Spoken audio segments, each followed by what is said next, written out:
La compré para vengarme de su padre, confesó el duque, pero ella lo hizo llorar de amor. Sea muy bienvenido, querido oyente, a otro viaje por las páginas del tiempo.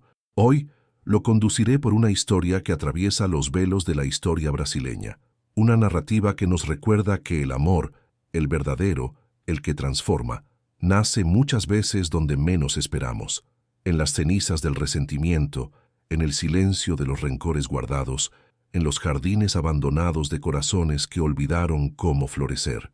Esta es la historia de Clara y Enrique.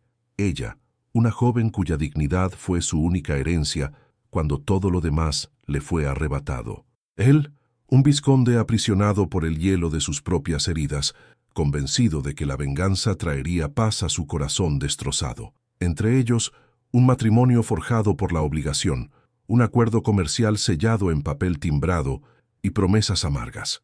Pero, ¿qué sucede cuando dos corazones heridos son forzados a habitar el mismo techo? ¿Qué nace cuando la convivencia silenciosa comienza a derretir las murallas que levantamos para protegernos?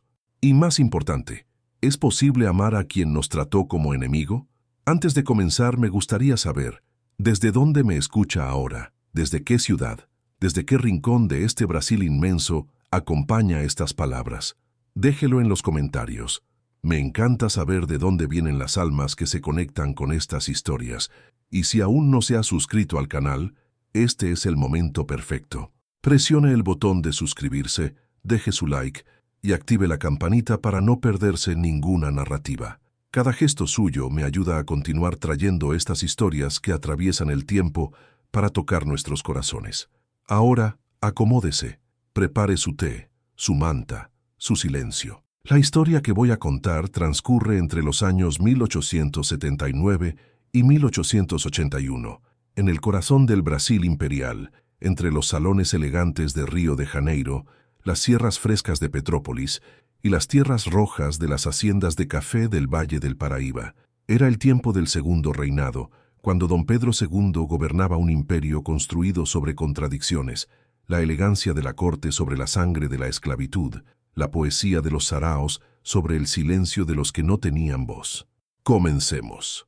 Año de 1879. Río de Janeiro. Barrio de la Gloria y ciudad nueva provincia de Río de Janeiro, Brasil imperial. La lluvia de marzo caía sobre Río de Janeiro como un velo de penitencia, lavando las calles empedradas de la ciudad nueva con una insistencia que parecía querer purificar pecados demasiado antiguos para ser nombrados.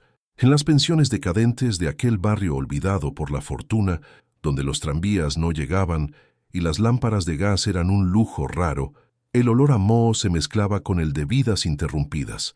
Fue en una de esas pensiones, un caserón de paredes descascaradas y ventanas que ya no cerraban bien, donde Enrique Monteiro Duarte, vizconde de Valle Negro, bajó de su carruaje negro ilustrado, tan fuera de lugar en aquel escenario como una orquídea en un pantano. Vestía negro riguroso, como correspondía a un hombre que aún cargaba el luto de su padre en el pecho, aunque 4 años ya hubieran pasado desde el entierro. Sus ojos, de un castaño que bordeaba el ámbar, recorrieron la fachada del edificio con una mezcla de desprecio y satisfacción amarga. Allí, reducido a la miseria que merecía, vivía el hombre que había destruido a su familia. El coronel Augusto Pereira de Campos, otrora señor de tierras, dueño de cafetales que se extendían hasta donde la vista alcanzaba, socio respetado del finado barón de Valle Negro, ahora se pudría en un cuarto de pensión que olía a láudano y fracaso. Enrique subió las escaleras crujientes sin prisa. Cada peldaño era un peldaño hacia la venganza que había planeado durante años. Encontró al coronel sentado en una butaca raída, los ojos vidriosos mirando la pared manchada de humedad. El hombre que un día había comandado 100 esclavos y se había sentado a la mesa con senadores, ahora apenas conseguía levantar la cabeza para reconocer a su visitante. El vicio del opio había consumido lo que quedaba de su dignidad, dejando apenas la cáscara de un hombre que alguna vez fue. Enrique no se sentó, no fue invitado, y no habría aceptado si lo hubiera sido. «Coronel», dijo, y su voz cortó el silencio del cuarto como una hoja. «Vine a hacerle una propuesta, la única que recibirá en esta vida». El coronel levantó los ojos, y en ellos había algo que podría haber sido reconocimiento, o tal vez solo el reflejo de memorias que el opio no había conseguido borrar completamente. «El hijo del varón», murmuró, la voz ronca por el desuso, «vino a ver mi ruina de cerca, vine a ofrecerle una salida». Enrique sacó del bolsillo interno de su abrigo un documento doblado. «Usted tiene deudas que suman más de lo que esta pensión vale en 100 años. Acreedores que lo quieren en la cárcel, un nombre que se ha convertido en sinónimo de vergüenza en todos los salones del imperio». El coronel cerró los ojos, como si cada palabra fuera una piedra lanzada contra un cuerpo ya demasiado herido. «Yo lo pago todo», continuó Enrique, y había algo terrible en la calma de su voz. «Cada centavo. Lo libro de la prisión. Le garantizo una casa modesta en Basouras, donde podrá terminar sus días con el mínimo de dignidad que aún le queda». El silencio que siguió fue denso como el aire antes de una tormenta. El coronel abrió los ojos y en ellos había ahora una chispa de algo. Esperanza, tal vez, o el miedo que acompaña a las ofertas demasiado buenas para ser gratuitas. ¿A cambio de qué? Enrique sonrió, pero no había calor en aquel gesto. Era la sonrisa de quien finalmente acorrala a la presa tras una larga cacería. A cambio de la mano de su hija en matrimonio. El nombre de Clara no necesitó ser pronunciado. Ambos sabían de quién se trataba. La única hija del coronel, educada en un convento de Río de Janeiro desde que la madre había fallecido de pena años atrás. Una joven de 19 años que vivía ahora con una tía anciana y empobrecida, bordando para afuera para sobrevivir, cargando sobre sus hombros delicados el peso de un nombre que la sociedad imperial ya había condenado. «Clara no tiene culpa de mis errores», dijo el coronel, y por primera vez su voz tembló con algo más que el vicio. «¿No?» Enrique se inclinó, acercando el rostro al viejo. «¿Ella no vivió años en la hacienda que usted compró con el dinero que robó a mi padre? ¿No vistió sedas pagadas con la fortuna que debería haber sido nuestra? ¿No comió en la mesa abundante mientras mi padre se consumía de pena?» El coronel quiso protestar, quiso gritar que las cosas no eran así, que había verdades que Enrique desconocía, pero el opio le había robado las fuerzas junto con su honor y solo sacudió la cabeza, derrotado. «Ella es inocente», susurró. «Entonces que pruebe su inocencia siendo una buena esposa». Enrique se enderezó, ajustando los guantes que ni siquiera se había quitado. «Usted tiene 3 días para convencerla. Después de eso, mi oferta expira, y usted puede explicarles a los acreedores por qué prefirió la cárcel a entregar a su hija en matrimonio a un vizconde». Salió sin mirar atrás, bajando las escaleras con el mismo paso medido con que había subido. Afuera, la lluvia había parado, pero las nubes permanecían bajas sobre la ciudad, cargadas de promesas aún no cumplidas. En el cuarto de la pensión, el coronel Augusto dejó caer la cabeza entre las manos y lloró. No por sí mismo, pues ya había perdido el derecho a sus propias lágrimas, sino por Clara, por su niña que heredaría la penitencia de pecados que no había cometido. Y del otro lado de la ciudad, en un caserón modesto en el barrio de la Gloria, Clara Augusto de Campos terminaba de bordar un mantel de altar que una señora rica había encargado para la Pascua. Sus dedos se movían con precisión sobre el lino blanco, creando flores de hilo dorado que ella jamás usaría en su propia casa. Ella no sabía aún, no sabía que su vida estaba a punto de cambiar para siempre, que un hombre que la odiaba sin conocerla acababa de comprar su futuro como quien compra una yegua en el mercado. Pero algo en aquella tarde, tal vez la luz extraña que entraba por la ventana, tal vez el silencio súbito de los pájaros en el patio, hizo que levantara los ojos del bordado y mirara hacia el horizonte, donde las nubes de lluvia se disipaban lentamente, y sintió sin saber explicar que una tormenta diferente se aproximaba. La hacienda Valle Negro se erguía en el corazón del Valle del Paraíba como un monumento a la grandeza de una era que ya comenzaba a declinar. Sus cafetales se extendían por cerros y valles, un mar verde oscuro de arbustos, cargados de frutos rojos, que alimentaban el imperio y llenaban las arcas de la familia Duarte desde hacía 3 generaciones.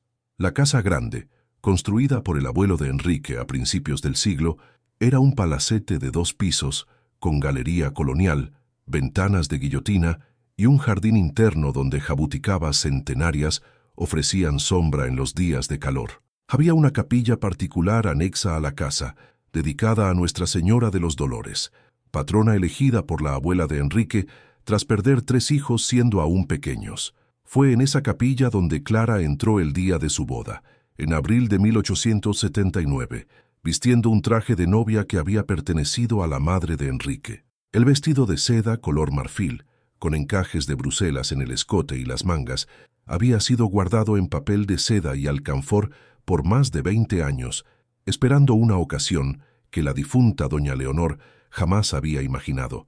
Clara no había elegido aquel vestido, nada en aquel día había sido elección suya. La ceremonia fue breve y solemne, presenciada solo por los pocos invitados necesarios para mantener las apariencias, algunos vecinos hacendados, un primo lejano de Enrique que había viajado desde São Paulo, el vicario del pueblo con su sotana remendada. El juez Teodoro Duarte, tío del novio, sirvió como padrino sonriendo con una cordialidad que no alcanzaba sus ojos calculadores. El padre de Clara no asistió. Estaba demasiado débil para el viaje, dijeron. La verdad era que Enrique no lo quería allí, manchando con su presencia decaída lo que ya era una farsa necesaria. Durante toda la ceremonia, Clara mantuvo los ojos bajos, mirando las flores blancas que decoraban el altar, jazmines cortados esa mañana, cuyo perfume dulzón se mezclaba con el olor de velas e incienso. Cuando el padre pidió que los novios se dieran las manos, ella ofreció la suya sin temblar, aunque por dentro cada fibra de su cuerpo quería huir de aquella capilla, de aquella hacienda, de aquella vida que no había elegido. La mano de Enrique estaba fría cuando tocó la suya, fría e impersonal, como la de un hombre que cumple una formalidad desagradable. Él no la miró ni una sola vez durante los votos. Sus respuestas al padre fueron monosilábicas, pronunciadas con la misma emoción con que se firma un contrato comercial. Al final, cuando el padre los declaró marido y mujer, no hubo beso. Enrique apenas asintió brevemente con la cabeza y soltó la mano de Clara como quien suelta un objeto sin valor. La cena que siguió fue servida en el gran comedor de la casa grande, bajo una araña de cristal que reflejaba la luz de las velas en 1000 pequeños arcoíris. Platos de porcelana inglesa, cubiertos de plata, copas de cristal de Bohemia, todo el esplendor de una familia que aún tenía mucho que ostentar, incluso cuando el corazón de su heredero estaba tomado por el hielo de la amargura. Clara apenas tocó la comida. Sentada en la cabecera opuesta a la de Enrique, separados por metros de mantel adamascado y arreglos de flores, sentía las miradas de los invitados sobre ella como agujas atravesando el tejido fino de su vestido prestado. Sabía lo que pensaban. La hija del traidor casándose con el hijo de su víctima. ¡Qué ironía cruel! ¡Qué castigo adecuado! Cuando los últimos invitados partieron y la casa se sumergió en el silencio de la noche, una criada anciana, negra, de cabellos completamente blancos y ojos que parecían guardar siglos de historias, condujo a Clara a sus aposentos. «Soy ñaña Perpetua», dijo la mujer, y su voz tenía la textura del terciopelo gastado por el tiempo. «Fui nodriza del señorito Enrique y soy gobernanta de esta casa desde hace más años de los que la señora tiene de vida. Estos eran los aposentos de doña Leonor, madre de él. Ahora son suyos. El cuarto era amplio y elegante, con muebles de jacarandá tallado, cortinas de damasco azul marino y una cama con dosel que parecía demasiado grande para una sola persona. Sobre el tocador, un espejo ovalado reflejaba el rostro pálido de Clara, aún enmarcado por el velo de novia que había olvidado quitarse. «¿Dónde dormirá mi marido?». La palabra le arañó la garganta como una espina. ñaña Perpetua bajó los ojos, y había algo que podría ser compasión en su rostro arrugado. «El señorito Enrique mantiene aposentos propios en el ala oeste. Así ha sido desde que era niño», y la madre se fue. Clara asintió. Sin saber si sentía alivio o una forma aún más profunda de humillación, fue dejada sola para cambiarse el vestido de novia por un camisón de lino que también había pertenecido a doña Leonor. Todo en aquella casa había pertenecido a doña Leonor, menos el hombre que ahora era su marido. Estaba a punto de apagar la lámpara cuando la puerta se abrió sin llamar previamente. Enrique entró a un vestido con la ropa de la ceremonia, el cuello desabotonado y una copa de coñac en la mano. Sus ojos recorrieron el cuarto, los muebles que fueron de su madre, las cortinas que ella había elegido, la mujer que ahora ocupaba su lugar, con una expresión que Clara no consiguió descifrar. «No vine a consumar el matrimonio si es lo que temes», dijo él, y había desdén en cada sílaba. «No tengo interés en tu cuerpo, ni en nada que venga de ti». Clara permaneció de pie junto a la cama. las manos cruzadas ante el pecho, el rostro impasible a pesar del rubor que subió a sus mejillas. Entonces, ¿por qué vino? Para dejar claros los términos de nuestra convivencia. Él bebió un sorbo del coñac, sin desviar los ojos de ella. Tienes un techo sobre la cabeza, comida en la mesa, ropa para vestir, criados para servirte, y mi nombre, el nombre que tu padre manchó, para protegerte de la miseria que mereces. ¿Y a cambio? Enrique sonrió, pero era una sonrisa sin alegría, afilada como una hoja. A cambio no esperes nada de mí, ni afecto, ni atención, ni la ilusión de que este matrimonio es algo más de lo que realmente es, un ajuste de cuentas, una deuda pagada con la única moneda que tu familia aún poseía. Se volvió para salir, pero se detuvo en la puerta como si hubiera recordado algo. Ah, ¿y Clara? El uso de su nombre sonó casi como una ofensa. Si piensas en huir, en avergonzarme ante la sociedad, o en buscar consuelo en los brazos de otro hombre, recuerda que tu padre aún está vivo, y su situación siempre puede empeorar. Salió sin esperar respuesta, cerrando la puerta tras de sí con una finalidad que resonó por el cuarto vacío. Clara permaneció inmóvil por un largo momento, oyendo los pasos de él alejarse por el corredor. Después, muy despacio, caminó hasta la ventana y abrió las cortinas de damasco. Afuera la luna llena iluminaba los cafetales que se extendían hasta el horizonte, transformándolos en un océano plateado de hojas y sombras. En algún lugar de las barracas de esclavos, una voz femenina cantaba una canción triste en una lengua que Clara no conocía, tal vez yoruba, tal vez quimbundo, una de las muchas lenguas que los barcos negreros habían traído junto con su carga humana. Clara apoyó la frente en el vidrio frío de la ventana y dejó que una única lágrima escurriera por su rostro. No lloraba por sí misma. Hacía mucho que había aprendido que las lágrimas no cambian destinos. Lloraba por la madre que no había vivido para verla vestida de novia, por el padre que se había perdido en los vapores del opio, por la niña que un día había soñado con el amor y ahora se encontraba aprisionada en una jaula dorada, casada con un hombre que la odiaba. Pero cuando la lágrima se secó, algo se endureció dentro de Clara. Una decisión silenciosa, tomada en la soledad de aquel cuarto que olía a alcanfor y memorias ajenas.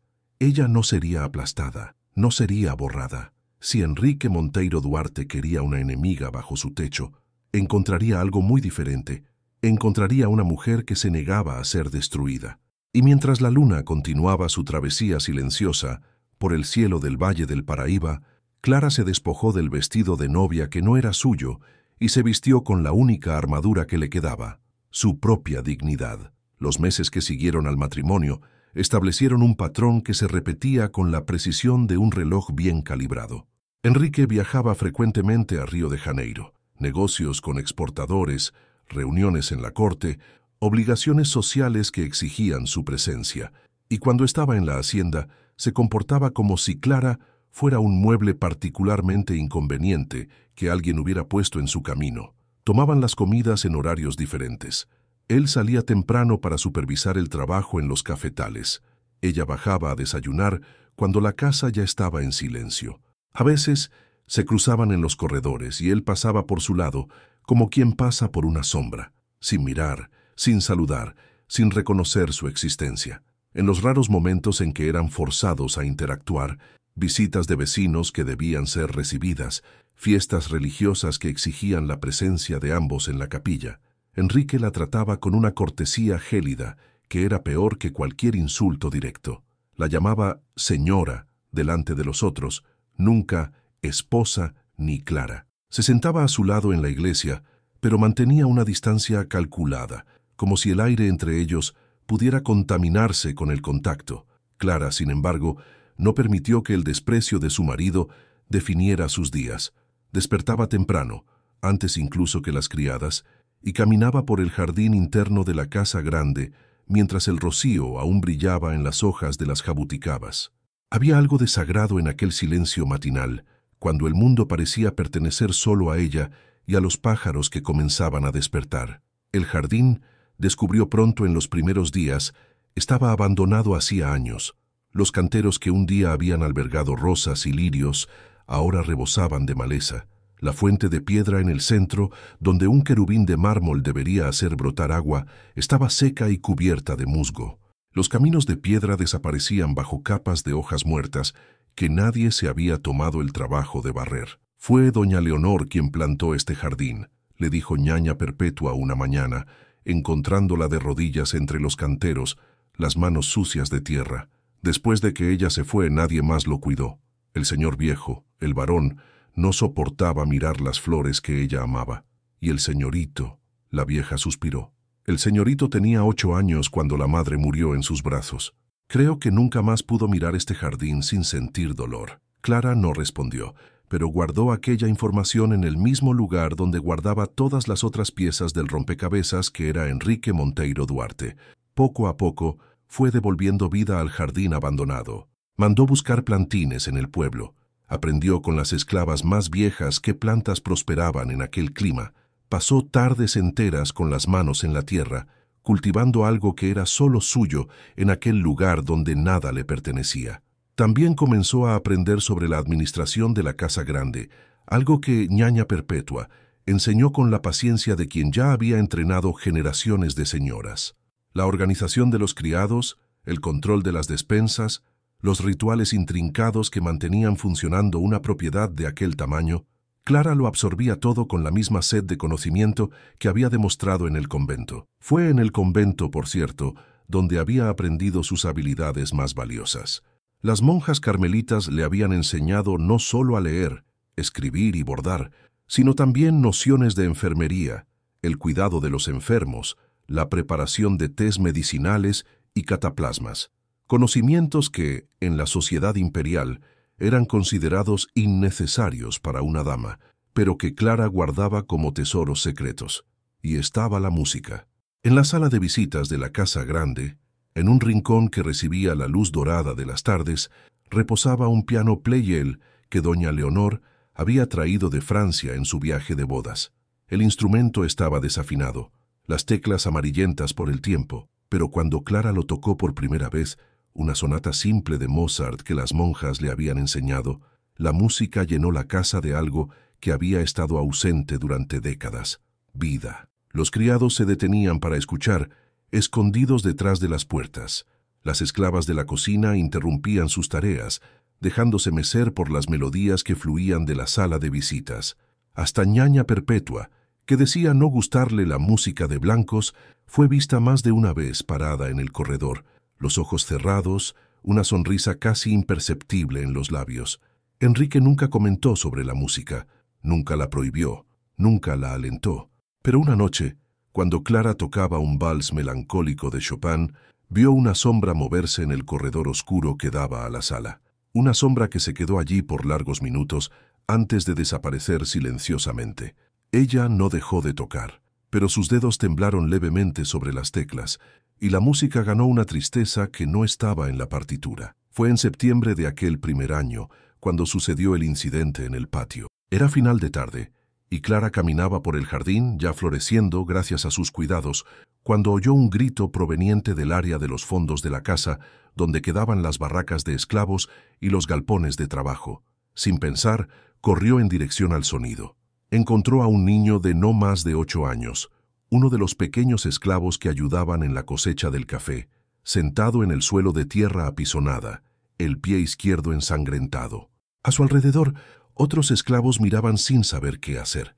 El capataz, un hombre gordo de bigotes que Clara había aprendido a evitar, gritaba a todos, exigiendo que el muchacho dejara de lloriquear y volviera al trabajo. «Déjelo», dijo Clara, y su voz cortó el tumulto como una hoja. Todos se volvieron a mirarla. La señora de la casa grande, vestida de seda clara, el cabello recogido en un moño simple, parada en la entrada del patio como si perteneciera a aquel lugar. «La señora no tiene nada que ver con esto», refunfuñó el capataz, pero había incertidumbre en su voz. «Es asunto de la labranza». Clara no respondió.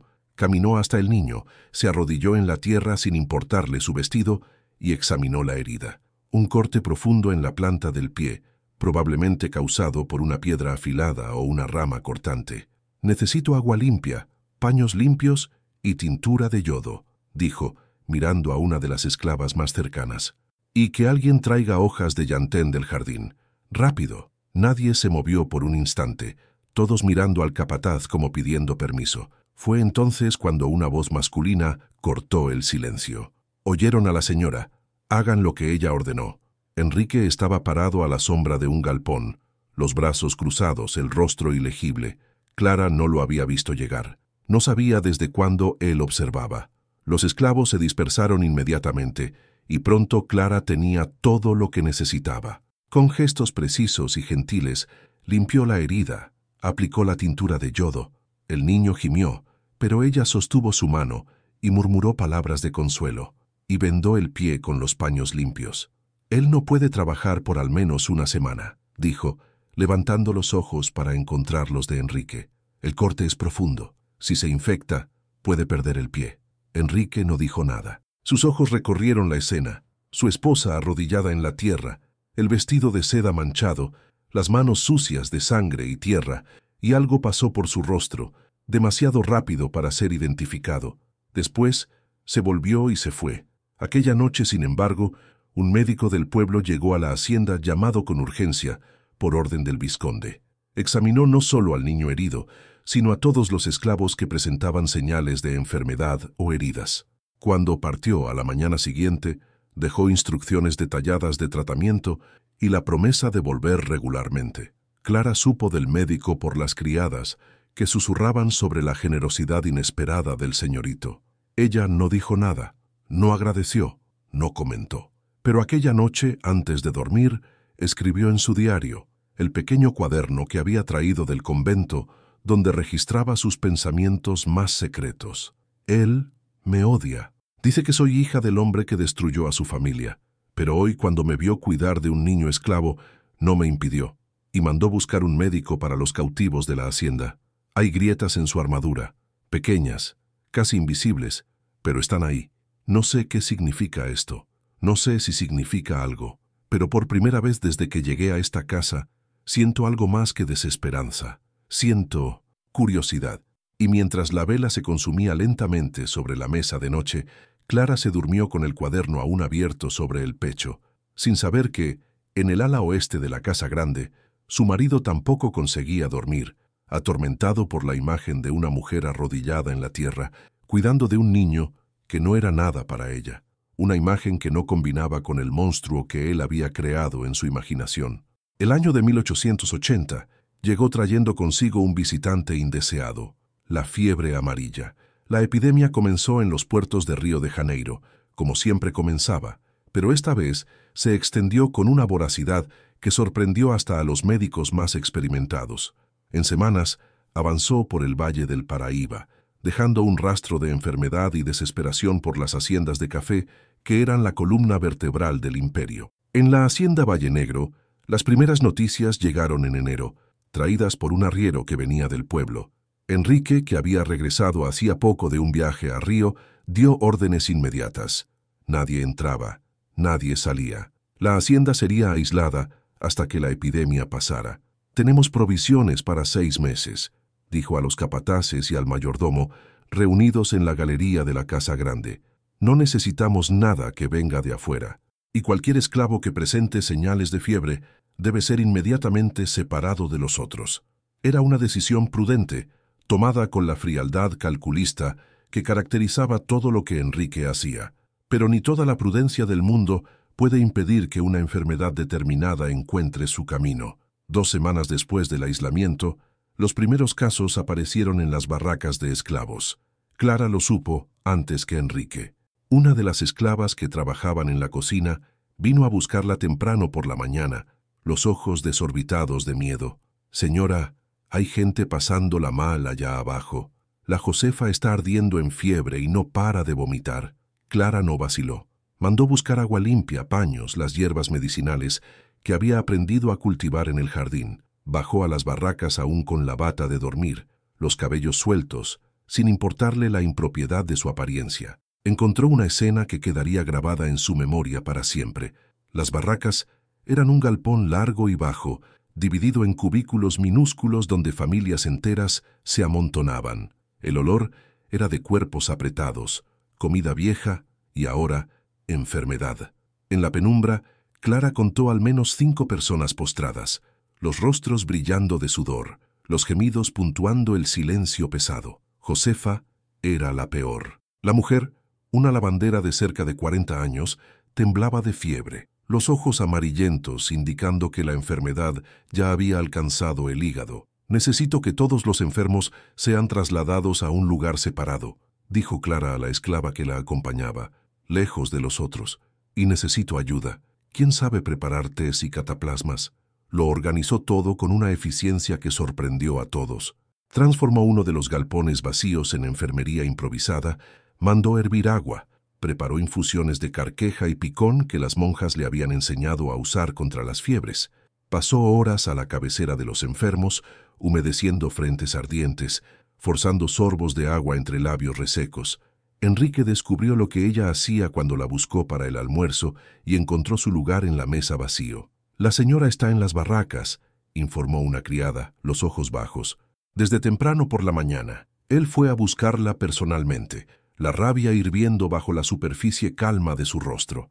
La encontró de rodillas al lado de una mujer que gemía de dolor, aplicando compresas en la frente febril. Su vestido estaba manchado de sudor y otras sustancias que él prefería no identificar. Los cabellos, sueltos, se pegaban al rostro. «¿Qué crees que estás haciendo?». Su voz cortó el aire como un látigo. Clara no se levantó, no apartó los ojos de la enferma. «Estoy cuidando de personas que necesitan cuidado.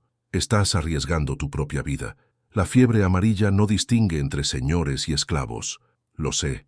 Te prohíbo continuar». Por primera vez desde que se casaron, Clara levantó los ojos para enfrentarlo directamente. Había una firmeza en aquella mirada que Enrique nunca había visto antes. La fuerza silenciosa de quien ya tomó una decisión y no será disuadida. «Entonces enciérrame en el cuarto. Encadéname a la cama, porque es la única forma de impedirme». Ellos se miraron fijamente por un largo momento, él de pie, furioso, ella arrodillada, serena. Entre ellos, la mujer enferma gemía, inconsciente de la batalla silenciosa que se libraba sobre su cabeza. Enrique se fue sin decir nada más, pero no la encerró, no la encadenó, no hizo nada para impedirla. Y en los días que siguieron, mientras la epidemia seguía su curso implacable por la hacienda, Clara permaneció en la enfermería improvisada, cuidando de los enfermos como si fueran su propia familia. Las noches eran las más difíciles. Cuando la fiebre subía y los delirios comenzaban, cuando los cuerpos frágiles temblaban con escalofríos que ninguna manta conseguía calentar, Clara permanecía al lado de cada uno, sosteniendo manos, murmurando palabras de consuelo, tarareando las canciones de cuna que su madre le cantaba cuando era pequeña. Fue en una de esas noches, cuando el cielo de enero estaba tan cargado de estrellas que parecía a punto de desplomarse sobre la tierra, que Enrique la encontró dormida. Clara había pasado el día entero cuidando de una joven esclava llamada Madalena, que estaba embarazada de su primer hijo. La fiebre la había atacado con fuerza y por horas nadie supo si sobreviviría. Cuando finalmente la temperatura bajó y Madalena cayó en un sueño tranquilo, Clara se sentó a su lado, sosteniendo su mano, y el cansancio acumulado de semanas finalmente la venció. Enrique la encontró así, dormida en una silla de paja, la cabeza inclinada hacia un lado, una mano aún entrelazada a la de la esclava que ella había salvado. La luz débil de una lámpara proyectaba sombras sobre su rostro, suavizando las líneas de agotamiento, revelando la belleza delicada que él siempre se había negado a ver. Por un largo momento, él solo se quedó parado en la puerta, mirando. Después, muy despacio, se acercó y la tomó en sus brazos. Ella era liviana, más liviana de lo que él esperaba, como si semanas de trabajo y preocupación hubieran consumido no solo sus fuerzas, sino también su sustancia. La cabeza de ella cayó contra su hombro, y él sintió el perfume de jazmín que emanaba de sus cabellos, mezclado con el olor de hierbas medicinales y sudor honesto. La cargó a través del patio oscuro, subió los escalones de la casa grande, atravesó los corredores silenciosos hasta el cuarto que había sido de su madre. Con cuidado la depositó sobre la cama, cubriéndola con la colcha de damasco azul. Ella despertó cuando él apartaba las manos. «¿Murió?», preguntó, la voz ronca de sueño y preocupación. «¿Madalena murió?». «No», respondió Enrique, y algo en su voz era diferente, más suave. «Gracias a ti ella va a vivir».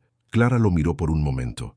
Este hombre que la odiaba, que la había comprado como penitencia, que la había tratado con desprecio por casi un año.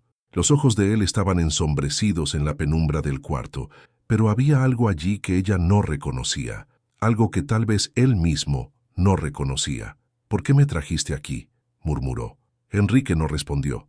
Se volvió y se fue, cerrando la puerta tras de sí con un silencio que era más elocuente que cualquier palabra. A la mañana siguiente, él volvió a hacer frío. Las paredes volvieron a levantarse entre ellos, invisibles pero sólidas como siempre habían sido. Pero algo había cambiado. Un temblor sísmico, casi imperceptible, había sacudido los cimientos de la fortaleza de hielo que Enrique había construido alrededor de sí mismo, y Clara, acostada en aquella cama que no era suya, sintió el primer hilo de esperanza desde que había llegado a la hacienda Valle Negro, una esperanza frágil, como el primer brote que rompe la tierra tras un largo invierno, pero esperanza, aún así. La epidemia pasó con la llegada de marzo, dejando tras de sí los rastros de su paso, cuerpos debilitados, cafetales atrasados, una hacienda que necesitaba reconstruirse, pero también dejó algo más. Una Clara diferente, fortalecida por la prueba, respetada por los esclavos y criados, de una forma que ninguna orden de su marido podría haber conquistado. Enrique la observaba de lejos, siempre de lejos, y veía una mujer que no encajaba en ninguna de las categorías que él había creado para ella. No era la hija interesada del traidor, no era la esposa sumisa que aceptaba su desprecio en silencio. Era algo más, algo que él no conseguía definir y por eso prefería ignorar. Fue en febrero, cuando la hacienda aún se recuperaba de los estragos de la enfermedad, que Clara encontró los documentos. Ella buscaba papel para escribir una carta a la tía anciana que había quedado en Río de Janeiro, la única familia que aún le quedaba, además del padre hundido en el opio. El escritorio del difunto varón, normalmente cerrado con llave, estaba entreabierto aquella tarde, y ella entró sin pensar buscando en los cajones lo que necesitaba. El escritorio era un museo de una era pasada. Muebles pesados de jacarandá, estantes abarrotadas de libros que nadie leía desde hacía años, retratos al óleo de Monteiros Duartes que la miraban desde las paredes con expresiones severas, y, en un rincón, un baúl de cuero que parecía haber sido olvidado allí durante décadas. Clara no sabría decir qué la hizo abrir aquel baúl, tal vez curiosidad, tal vez intuición, tal vez solo el tedio de una tarde vacía. Pero cuando levantó la tapa y vio el contenido, pilas de cartas amarillentas, documentos con sellos oficiales, libros de contabilidad con páginas gastadas, algo la hizo detenerse.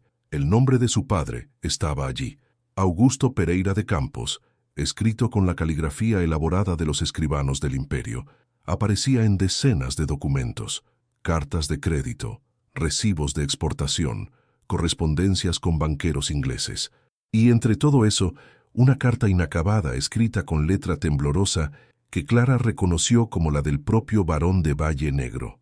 Ella leyó la carta con el corazón desbocado. A Su Majestad Imperial, Don Pedro II, emperador del Brasil, escribo esta carta sabiendo que tal vez no viva para ver que se haga justicia.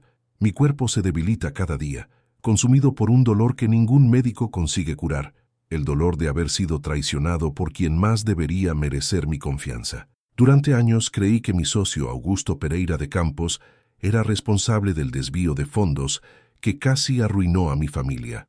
Lo acusé públicamente, destruí su reputación, presencié mientras él lo perdía todo, tierras, honor, la propia esposa que no soportó la vergüenza. Pero ahora sé la verdad. El verdadero traidor está en mi propia familia. Mi hermano Teodoro Monteiro Duarte fue quien manipuló los libros de contabilidad, falsificó firmas, desvió fortunas enteras a cuentas propias en bancos extranjeros. Augusto fue el chivo expiatorio perfecto, un hombre demasiado simple para defenderse contra un magistrado que conoce todos los secretos de las leyes.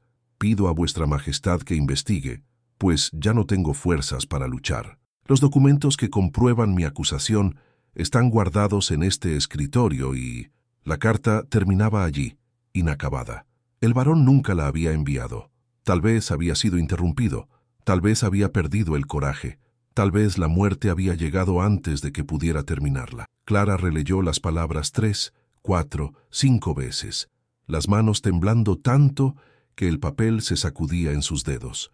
Su padre era inocente. Todos esos años de vergüenza, de ruina, de un hombre arrastrado por el lodo, todo basado en una mentira plantada por el propio hermano del varón, por el hombre que ahora administraba los negocios de la familia Duarte, que había sonreído a Clara en su boda y había besado su mano con cortesía falsa. El juez Teodoro. Ella revolvió el resto del baúl con urgencia febril, encontrando más pruebas. Recibos de una cuenta bancaria en Londres, a nombre de Teodoro, mostrando depósitos que coincidían exactamente con los valores desviados. Cartas de un despachante del puerto de Santos, mencionando instrucciones del señor juez que no tenían sentido en los registros oficiales. Un libro de contabilidad con 2 columnas, una para mostrar a los auditores, otra para registrar la verdad. Cuando finalmente cerró el baúl, Clara estaba pálida como el papel que aún sostenía. ¿Qué hacer con aquella verdad? Podría ir hasta Enrique, mostrarle los documentos, exigir que viera la inocencia de su padre. ¿Pero le creería? ¿Aceptaría que todo aquello en lo que había basado su odio era una mentira? Y más importante, ¿estaba ella preparada para destruir a la única familia que le quedaba a su marido? Porque eso era lo que sucedería si la verdad salía a la luz. Teodoro sería desgraciado, encarcelado, tal vez deportado. Y Enrique, el niño que había perdido a la madre a los 8 años, el joven que había visto a su padre consumirse y morir de pena, descubriría que su tío, su mentor, el hombre que lo había guiado por la vida adulta, era un criminal. Clara guardó los documentos en un lugar seguro y pasó las semanas siguientes en silencio, cargando el peso de la verdad como quien carga una piedra en el pecho. Pero la verdad tiene sus formas de revelarse, y no siempre elige el momento que preferimos. Y cuando la Pascua se aproximó, trayendo consigo una visita que Clara hacía mucho temía, supo que el momento de decidir estaba llegando. El carruaje del juez Teodoro Duarte llegó a la hacienda Valle Negro en una tarde de abril, levantando una nube de polvo rojo que se mezclaba con el dorado del sol poniente. Enrique aguardaba en la galería, vestido con su mejor casaca, el rostro compuesto en la expresión de respeto cortés que reservaba para su tío. Clara observaba desde la ventana de su cuarto, escondida detrás de las cortinas de damasco. Teodoro era un hombre impresionante, alto, de porte erguido a pesar de sus 61 años, cabellos grises peinados hacia atrás con brillantina, bigotes perfectamente recortados. Se vestía con la elegancia sobria de los magistrados de la corte, todo de negro y gris, con solo un alfiler de oro en la corbata y un anillo de sello en el dedo meñique. Pero eran sus ojos los que Clara más temía, ojos de un azul pálido, casi incoloros, que parecían ver a través de las personas y calcular exactamente cuánto valían. Mi querido sobrino. La voz de Teodoro era meliflua como la miel, demasiado dulce para ser genuina. Qué bueno volver a verte. Y esta hacienda, cada vez más próspera bajo tus cuidados. Clara bajó para la cena de bienvenida, con el corazón latiendo fuerte en el pecho. Usaba un vestido de seda azul marino, discreto, los cabellos recogidos en un moño severo. Ninguna joya además de la alianza de matrimonio, la alianza que Enrique le había dado sin amor y que ella usaba como una argolla dorada. Teodoro la saludó con una reverencia exagerada, tomando su mano y depositando en ella un beso demasiado prolongado. «Ah, la joven señora de Valle Negro», dijo, los ojos incoloros estudiándola con una intensidad que hizo que su piel se erizara. «¿Cómo está aún más encantadora que el día de su boda? El aire del campo le sienta muy bien». «Usted es demasiado amable», respondió Clara, con una inclinación de cabeza que ocultaba los ojos bajos. La cena fue una tortura de sonrisas falsas y conversaciones vacías. Teodoro dominaba la mesa con historias de la corte, los bailes, las intrigas políticas, las últimas decisiones del emperador, mientras Enrique escuchaba con atención respetuosa y Clara apenas tocaba la comida. Durante todo el tiempo, ella sentía los ojos del juez sobre sí, observando, calculando. Fue a la mañana siguiente cuando él la encontró en la biblioteca. Clara estaba buscando un libro, cualquier libro, solo una excusa para escapar de los aposentos donde Teodoro podría encontrarla, cuando la puerta se abrió y él entró, cerrándola tras de sí, con una casualidad estudiada. «No la interrumpo, espero», dijo acercándose con pasos medidos. «Esta siempre fue mi sala favorita de la casa. El varón, mi hermano, solía pasar horas aquí. inclinado sobre sus negocios. Clara no respondió. Se quedó donde estaba, un libro olvidado en las manos, los ojos fijos en la figura que se aproximaba. Teodoro se detuvo a pocos pasos de ella, los ojos incoloros recorriendo la habitación antes de volver a fijarse en ella. «Curioso», dijo, casi para sí mismo. «Alguien ha estado revolviendo los documentos del escritorio. Papeles que estaban guardados desde hace años fueron removidos, examinados, colocados de nuevo, no exactamente en el mismo lugar». El corazón de Clara se aceleró, pero ella mantuvo el rostro impasible. «No sé de qué habla usted». «¿No?» Teodoro inclinó la cabeza, como un gato estudiando a un ratón. «Las familias antiguas tienen secretos, mi querida. Los campos tienen los suyos, ¿no es verdad? Vicios, deudas, deshonra. Un padre que se entrega al opio mientras la hija borda para sobrevivir. Sería tan lamentable si Enrique descubriera ciertos detalles sobre su padre, cosas que harían que él la odiara aún más. ¿Usted me está amenazando?» «¿Amenazando?» Teodoro soltó una risa baja, sin humor. «De ninguna manera. Solo estoy conversando. Una conversación entre familiares». Él se acercó un paso más, y Clara pudo sentir el olor de agua de colonia y algo más, algo que recordaba el moho de papeles viejos y secretos enterrados. «Un adicto al opio no es confiable, ¿sabe?», continuó él, la voz baja y sedosa. «Si su padre intentara contar historias sobre mí, ¿quién le creería? Y si usted hubiera encontrado documentos, digamos, comprometedores, sería una lástima descubrir que son falsificaciones muy bien hechas, confeccionadas por un hombre desesperado por limpiar su nombre. Tengo amigos en todos los lugares correctos para probar eso». Clara tragó saliva, pero no bajó los ojos. «¿Y si no son falsificaciones?» «Ah, pero lo serán». La sonrisa de Teodoro era gélida, «porque la alternativa sería muy desagradable para todos nosotros».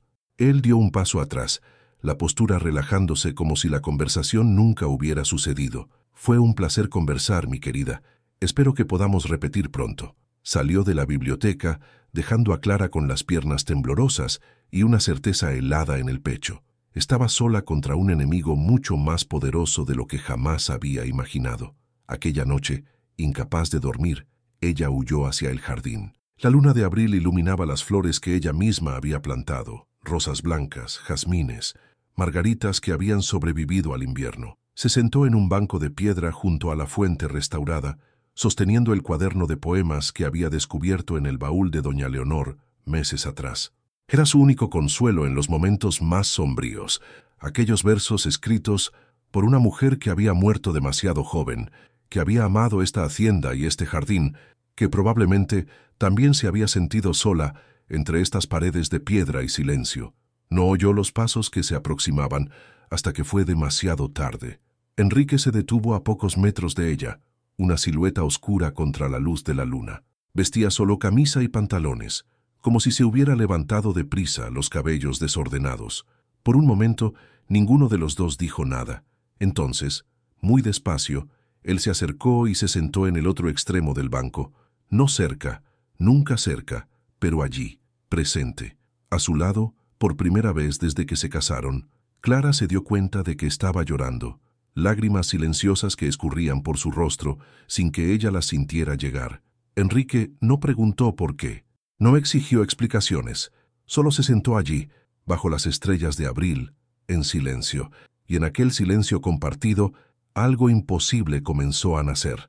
La visita de Teodoro terminó pocos días después, pero las sombras que dejó permanecieron. Clara pasó las semanas siguientes en un estado de vigilia constante, sobresaltándose ante cada ruido, examinando cada carta que llegaba a la hacienda, esperando el golpe que el juez ciertamente planeaba. Dormía mal, comía poco, y ni siquiera el jardín, su refugio, conseguía traerle paz. Enrique lo notaba, la observaba durante las comidas silenciosas, percibía las ojeras oscuras bajo sus ojos, los temblores casi imperceptibles de sus manos, pero no preguntaba, aún no sabía cómo preguntar. Fue en una noche de mayo, una noche sin luna, tan oscura que las lámparas parecían islas frágiles en un mar de tinieblas, cuando todo cambió. Clara no conseguía dormir. Se levantó, vistió la bata de dormir y bajó al escritorio del barón con una lámpara temblorosa en las manos. Necesitaba releer los documentos. Necesitaba tener certeza de que no había imaginado todo, de que las pruebas eran reales, de que su padre era verdaderamente inocente. Estaba tan absorta en la lectura que no oyó la puerta abrirse. «¿Qué estás haciendo?». La voz de Enrique la hizo saltar de la silla, derramando papeles por el suelo. Él estaba parado en el umbral, una vela en la mano, los ojos fijos en la pila de documentos esparcidos sobre la mesa de su padre. Clara intentó encontrar palabras, pero su mente estaba en blanco. Enrique atravesó el escritorio en 3 pasos largos y tomó el documento más cercano. Sus ojos recorrieron las líneas y Clara vio el momento exacto en que él reconoció la caligrafía. «Esto pertenecía a mi padre», dijo, la voz peligrosamente baja. «¿De dónde lo sacaste?». «Del baúl. Allí en el rincón». No tenía sentido mentir. «Estaba buscando papel para una carta y encontré». «¿Encontraste qué?». Clara respiró hondo. Era el momento. No el momento que ella habría elegido, no las circunstancias que deseaba, pero el momento de todos modos. Con manos que temblaban, le extendió la carta inacabada al emperador. Enrique leyó en silencio. Clara observó su rostro mientras él leía.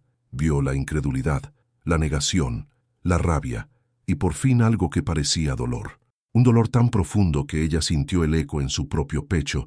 «Esto es una mentira», dijo él finalmente, la voz áspera. «Forjaste estos documentos para limpiar el nombre de tu padre». «No forjé nada». «Entonces él los forjó, o pagó a alguien para forjarlos». Enrique arrojó la carta sobre la mesa como si quemara. «Mi padre no mentiría, no sobre esto». «Tu padre escribió esa carta». Clara señaló la caligrafía temblorosa. «¿Reconoces su letra o no?». Enrique no respondió, pero ella vio la verdad en sus ojos. Él la reconocía. Por supuesto que la reconocía. Aquella era la letra de su padre, la misma letra de las cartas que guardaba como reliquias, de los registros en los libros de contabilidad, de las anotaciones en los márgenes de los libros de la biblioteca. «Mi tío me crió», dijo Enrique, y ahora su voz era casi un susurro. «Después de que mi padre murió, fue Teodoro quien cuidó de los negocios, quien me guió, quien me enseñó a ser el hombre que soy. El hombre que eres es un hombre que compró una esposa para castigar a una familia inocente». Clara no había planeado decir aquello, pero las palabras escaparon antes de que pudiera contenerlas. «Si estos documentos son verdad, entonces destruiste la vida de mi padre por un crimen que él no cometió. Te casaste conmigo por venganza contra la persona equivocada». El silencio que siguió fue absoluto. Enrique la miraba fijamente como si la viera por primera vez. No la hija del traidor, no la esposa inconveniente, sino una mujer que acababa de despedazar todo aquello en lo que él creía. «Yo podría haber quemado estos papeles», continuó Clara, la voz firme a pesar de las lágrimas que amenazaban con caer. «Podría haber esperado que pasara el tiempo, fingido no saber nada, dejado que me odiaras por el resto de nuestros días. Habría sido más fácil. Entonces, ¿por qué no lo hiciste?». «Porque yo no soy como los Duarte». Ella levantó la barbilla, encontrando los ojos de él sin vacilar. «Yo no consigo vivir a la sombra de mentiras». Enrique se quedó en silencio por un largo momento. Después, muy despacio, recogió los documentos de la mesa y los colocó de vuelta en el baúl. «Quiero que salgas de este escritorio», dijo, la voz desprovista de emoción, «y que no toques más estos papeles». «¿Y entonces?». «Entonces nada». Él fue hasta la puerta, deteniéndose solo para mirarla una última vez. «Necesito pensar». Clara asintió, aunque su corazón estuviera en pedazos. «Enrique», llamó cuando él ya estaba saliendo, «si decides que no quieres más esta farsa de matrimonio, acepto ir a un convento. No pediré nada. Solo deja que mi padre muera en paz». Él no respondió. Salió sin mirar atrás, cerrando la puerta del escritorio con una finalidad que resonó por los corredores vacíos. Clara permaneció sola en la penumbra, rodeada por los fantasmas de verdades que finalmente habían sido dichas, y sintió, por primera vez desde que había llegado a aquella casa, que ya no tenía nada que perder. Enrique partió hacia Río de Janeiro a la mañana siguiente, sin despedirse. Clara observó su carruaje desaparecer en el camino polvoriento y sintió un vacío que no esperaba.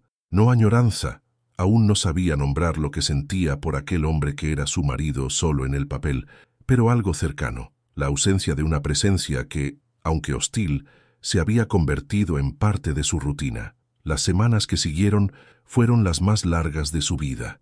Ella continuó sus quehaceres, el jardín, la música, los cuidados con los esclavos enfermos, pero todo parecía cubierto por una capa de espera.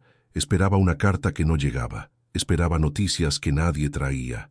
Esperaba, sin saber exactamente qué. Ñaña Perpetua era su única compañía verdadera. La vieja gobernanta parecía entender sin que Clara necesitara explicar. Le traía té en las noches de insomnio, se sentaba a su lado mientras ella tocaba el piano, le contaba historias de la hacienda en tiempos más felices. «El señorito tiene un corazón bueno», dijo Ñaña una noche, mientras trenzaba los cabellos de Clara para dormir, escondido debajo de toda esa rabia, pero está ahí. «Yo lo vi cuando él era niño, antes de que doña Leonor partiera. Él sonreía, ¿sabe? Corría por los cafetales, jugaba con los muchachitos de las barracas, traía flores para la madre todos los días. ¿Qué pasó? La madre murió en sus brazos». La voz de Ñaña bajó, cargada de memorias. Él tenía 8 años. Doña Leonor estaba con la tisis desde hacía meses, pero lo ocultó de todos hasta que no pudo ocultarlo más. Al final, solo el señorito se quedó con ella. El varón no soportaba ver. Huía hacia el escritorio, pero el niño se quedó. Sostuvo la mano de ella hasta el último suspiro. Clara cerró los ojos, imaginando a aquel niño, el niño que se convertiría en el hombre de hielo que ella conocía, sentado al borde de una cama, viendo la vida escapar de quien más amaba. Después de eso, él nunca más fue el mismo, continuó Ñaña. Dejó de jugar, dejó de sonreír. Cuando el varón murió hace 4 años, fue como si la última luz que quedaba se hubiera apagado. Él se encerró del todo. Y cuando el tío dijo que había sido el coronel Augusto quien había arruinado a la familia, la vieja suspiró. El señorito necesitaba a alguien a quien culpar, necesitaba un enemigo para odiar. Si no, el dolor lo iba a tragar por dentro. Clara no dijo nada, pero entendió, en aquel momento, algo que no había entendido antes. Enrique no era cruel por naturaleza. Era cruel porque la crueldad era la única armadura que le quedaba para proteger un corazón que ya había sido destrozado demasiado. En Río de Janeiro, mientras tanto, Enrique conducía su propia investigación. Contrató a un investigador privado, un hombre discreto, recomendado por abogados de confianza, y comenzó a revisar los registros del puerto de Santos, los libros de contabilidad de los bancos, las correspondencias antiguas que consiguió rastrear. Visitó funcionarios jubilados que habían trabajado para su padre, hombres viejos que ahora no tenían más miedo de hablar. La verdad emergió poco a poco, como un cuerpo que flota lentamente hacia la superficie de aguas turbias. Cada documento que encontraba confirmaba lo que Clara había dicho. Cada testimonio apuntaba en la misma dirección. El tío que lo había criado, que lo había guiado, que él admiraba como a un segundo padre, era el verdadero traidor. El enfrentamiento ocurrió en una tarde de agosto, en el gabinete de Teodoro en el Tribunal de Apelaciones. Enrique entró sin ser anunciado, cerrando la puerta tras de sí, con una fuerza que hizo tintinear los cristales de la araña. Teodoro levantó los ojos de los papeles que examinaba y por un breve instante, solo un instante, algo parecido al miedo cruzó su rostro. «Sobrino, qué sorpresa agradable. ¿A qué debo la...?» Ahórrese las palabras. Enrique arrojó sobre la mesa una carpeta gruesa de documentos. «Lo sé todo. Los desvíos, las falsificaciones, la cuenta en Londres. Sé que fue usted, y no Augusto de Campos, quien robó a mi padre». Teodoro se quedó en silencio por un largo momento, los ojos incoloros recorriendo la carpeta sin tocarla. «Y si fuera verdad», dijo, finalmente, la voz controlada, «¿qué pretende hacer? ¿Destruir a la única familia que le queda? ¿Arrastrar el nombre de los Duarte por el lodo? Soy un juez del imperio, Enrique. Tengo amigos en todos los lugares que importan. Si me acusa públicamente, será su palabra contra la mía, y puedo garantizar que sé cómo hacer que las palabras desaparezcan. No es mi palabra». Enrique señaló la carpeta. «Es la palabra de mi padre. La carta que él escribió al emperador antes de morir. Mañana por la mañana, esta carta estará en las manos de don Pedro, junto con todos los documentos que prueban su crimen». Por primera vez el control de Teodoro vaciló. «No harías eso. No contra mí. Yo te crié, Enrique. Usted me usó». La voz de Enrique era fría como el acero. Alimentó mi odio contra un hombre inocente para esconder sus propios pecados. Me hizo casar con una mujer a la que despreciaba por crímenes que ella no cometió. ¿Y ahora quiere invocar lazos de sangre?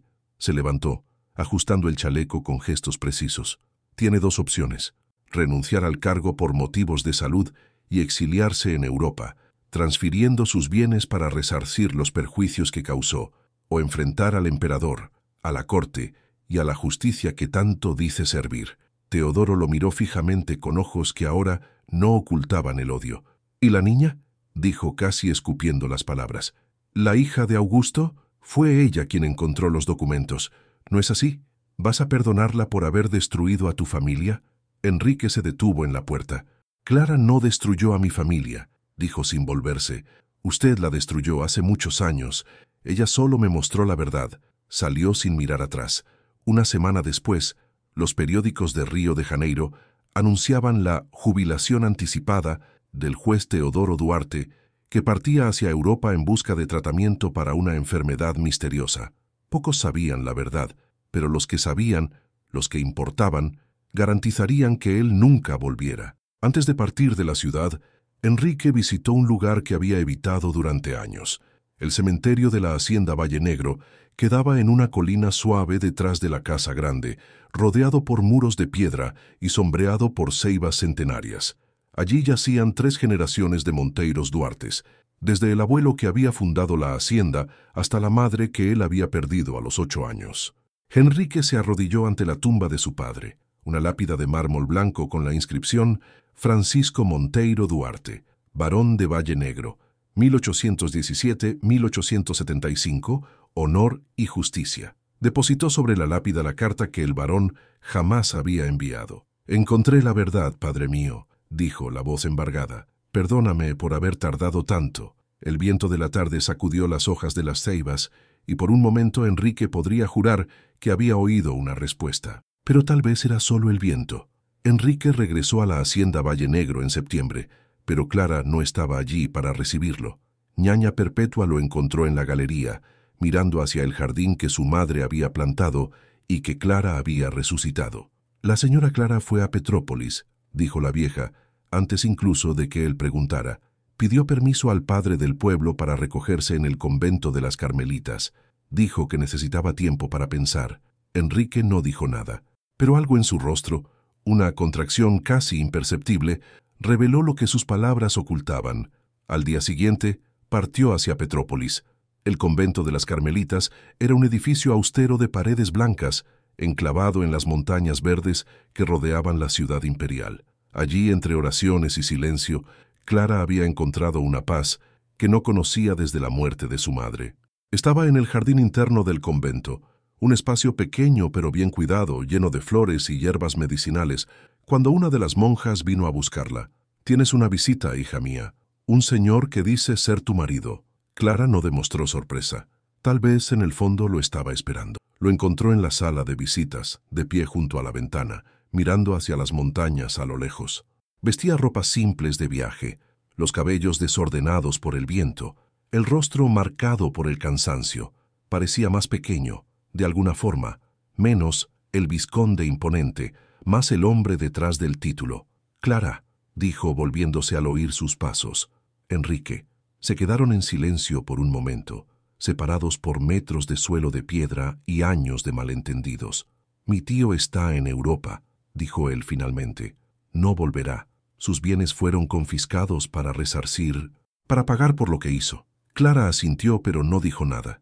«Y yo vine», Enrique vaciló, algo que ella nunca lo había visto hacer. «Vine a decir que tenías razón.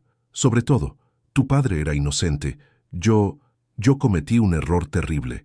¿Viniste a pedir disculpas?» «No». Él la miró a los ojos y había algo allí que ella no reconocía. «Las disculpas no son suficientes para lo que hice. Ninguna palabra puede borrar lo que te causé, lo que causé a tu padre». Del bolsillo de su abrigo sacó un sobre lacrado. «Traje papeles para la anulación del matrimonio. Si firmas, serás libre. Puedo arreglar una hacienda más pequeña a tu nombre, dinero suficiente para que vivas con independencia el resto de tus días. Podrías rehacer tu vida, casarte de nuevo, tal vez, con alguien que te merezca». Clara tomó el sobre, pero no lo abrió. ¿Y es eso lo que quieres?, preguntó, la voz suave. ¿Librarte de mí? No es lo que yo quiero. Las palabras parecieron arrancadas de él a la fuerza. Es lo que creo que es justo. ¿Y qué es lo que tú quieres, Enrique? Ella dio un paso hacia él. No lo que crees que me debes. Lo que tú, de verdad, quieres. Él no respondió. Por un largo momento, solo la miró fijamente, como si la respuesta estuviera escrita en ella, y él estuviera tratando de aprender a leer. No lo sé, admitió finalmente. Pasé tanto tiempo odiando, tanto tiempo queriendo venganza, que olvidé cómo querer cualquier otra cosa. Clara asintió. Después del bolsillo de su vestido simple, sacó algo que él no esperaba. Un cuaderno pequeño, de tapa gastada, lleno de páginas manuscritas. «Este es mi diario», dijo, extendiéndoselo. «Lo mantuve desde que llegué a la hacienda. Quiero que lo leas». Enrique tomó el cuaderno con manos vacilantes. «¿Por qué?» «Porque en él está todo lo que no conseguí decir en voz alta. El dolor, la soledad, pero también…» Ella vaciló. «También los momentos en que vi algo más allá del hombre de hielo que fingía ser. La noche en que me cargaste en brazos, el silencio que compartimos en el jardín, los pequeños gestos que tal vez ni percibieras, pero que yo percibía». Enrique abrió el cuaderno en una página al azar, y sus ojos recorrieron los versos escritos con caligrafía delicada. Hay grietas en su armadura, pequeñas, casi invisibles, pero están ahí. Por ellas a veces escapa algo que parece luz. Él cerró el cuaderno y levantó los ojos hacia ella. «No merezco esto», dijo, la voz ronca. «No merezco tu bondad, no después de todo. Tal vez no se trate de merecer». Clara extendió la mano, y por primera vez desde el matrimonio lo tocó por voluntad propia. Solo un leve contacto en los dedos, suave como el ala de una mariposa. Tal vez se trate de elegir ser diferente, elegir intentar de nuevo. Enrique miró aquella mano pequeña tocando la suya, y algo en su pecho, algo que había estado congelado durante décadas, comenzó muy lentamente a derretirse. «¿Y tú?», preguntó. «¿Qué eliges?». Clara sonrió, una sonrisa pequeña, vacilante, pero verdadera. «Elijo darte tiempo para leer el diario», dijo. «Elijo no firmar esos papeles todavía. Elijo ver qué pasa». Ella soltó su mano y fue hacia la puerta. «Vuelve a la hacienda, Enrique. Cuida de lo que necesita ser cuidado. Y cuando hayas leído todo, cuando sepas lo que quieres de verdad, búscame». Salió de la sala, dejándolo solo con un cuaderno en las manos y una esperanza imposible en el corazón. Clara regresó a la hacienda Valle Negro en diciembre, cuando las primeras lluvias de verano comenzaban a caer sobre el valle del Paraíba, pero no regresó como prisionera. Enrique la esperaba en la galería, vestido de forma simple, sin casaca, sin corbata, sin ninguno de los ornamentos que normalmente usaba para mantener distancia del mundo. Cuando el carruaje se detuvo frente a la casa grande, él bajó los escalones y abrió la puerta personalmente. «Bienvenida de vuelta», dijo, extendiéndole la mano para ayudarla a bajar. Clara aceptó la mano ofrecida, sintiendo el calor de ella a través del guante de encaje. «Leí el diario», continuó él mientras caminaban hacia adentro. «Cada página, cada verso. Lo leí tantas veces que podría recitarlo de memoria. Y descubrí que no te conocía». Él se detuvo en el vestíbulo, volviéndose para encararla. No a la mujer que escribió aquellas palabras, no a la mujer que cuidó de los enfermos en la epidemia, que restauró el jardín de mi madre, que enseñó a leer a niños esclavos aún sabiendo que estaba prohibido. «¿Cómo lo sabes?». Clara palideció. «Lo de las clases, ñaña me lo contó. Había algo nuevo en el rostro de Enrique, algo que podría ser admiración. Me contó muchas cosas que yo estaba demasiado ciego para ver. En los días que siguieron, comenzaron a conocerse de verdad. Enrique ya no estaba encerrado en sus aposentos del ala oeste. Aparecía para las comidas, sentándose no en la cabecera opuesta, sino al lado de Clara. Conversaban vacilantemente al principio, después con más facilidad, sobre libros, sobre música, sobre los negocios de la hacienda y los desafíos de administrar una propiedad tan vasta. Paseaban a caballo por los cafetales al atardecer, cuando la luz dorada transformaba las hojas verdes en oro líquido. Él le mostraba los rincones de la hacienda que había amado cuando era niño, el arroyo donde pescaba con los muchachitos de las barracas, la higuera centenaria donde había construido una casa en el árbol, el mirador desde donde se podían ver 3 condados en días claros. «Dejé de venir aquí después de que mi madre murió», dijo, en una tarde en que el sol se ponía detrás de las montañas. Cada lugar feliz se convirtió en una herida. Era más fácil no recordar. ¿Y ahora? Él la miró, y Clara vio que el hielo en sus ojos se había derretido casi completamente. «Ahora quiero recordar», dijo. «Quiero crear nuevas memorias, con alguien que merezca habitarlas». En la víspera de Navidad, Enrique la buscó en la capilla. Clara estaba allí para encender velas por los que se habían ido, su madre, la madre de Enrique, todos los que habían amado y perdido. La capilla estaba en penumbra, iluminada solo por la luz trémula de las velas y por el reflejo plateado de la luna que entraba por las ventanas. Enrique entró en silencio y se arrodilló a su lado en el banco de madera pulida. Por un largo momento, solo permanecieron allí, lado a lado, en el silencio sagrado de aquel lugar. Entonces él habló.